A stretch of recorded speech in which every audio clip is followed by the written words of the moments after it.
आपण काही लोक असे बघतो की जे कुठेतरी ट्रिपला जातात किंवा फिरायला जातात किंवा काही फंक्शनला वगैरे जातात, कुठं पाहुण्यांच्याकडे वगैरे. आणि तिथे गेल्यानंतर त्यांचा फोकस काय असतो की फोटो काढायचे आपले, आणि ते फोटो आपल्या ग्रुपवर, आपल्या नातेवाईकांना, इतरांना, सगळ्यांना पाठवायचे.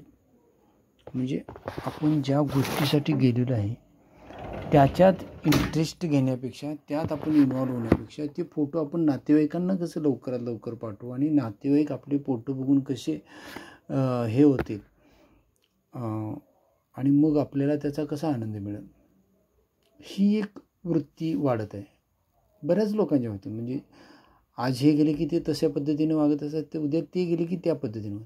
तर हे चुकीचं आहे. तुम्ही ज्यावेळी एखाद्या फंक्शनला जात असता किंवा एखाद्या फिरायसाठी जात असता, काहीतरी ट्रिप म्हणून जात असता, तर त्या ठिकाणी जे जात आहेत त्याचा एन्जॉयमेंट घ्या, त्याचा आनंद घ्या भरभरून.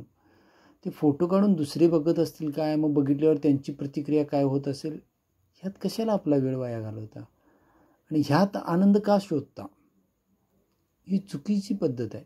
अशा पद्धतीनं आनंद शोधू नका. त्याऐवजी जे करायला गेले ना त्यात आनंद बघा, त्यात आनंद शोधा. लोक म्हणले पाहिजे 2 दिवस झालं तुम्ही ऑनलाईन नाही, काय काय कुठं आहे. अशा पद्धतीने ज्यावेळी तुम्ही त्यात इन्व्हॉल्व होशील तर खऱ्या अर्थानं खरं प्रॉडक्टिव्ह आनंद तुम्हाला त्यातून मिळेल. ते मिळवायचा प्रयत्न करा.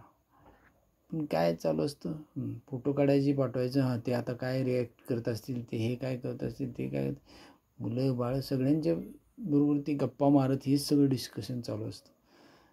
It's not fair. यावर विचार करा जर कोणी असं वागत असेल तर. आणि आपल्याला निर्मळ आनंद कसा आपल्याला मिळेल, आपण जे करायला गेलो त्यात भरभरून आनंद घ्या, बाकीच्यांचा विचार करूच नका. कसा वाटलं तुम्हाला व्हिडिओ मला कमेंटमध्ये सांगा. थँक्यू.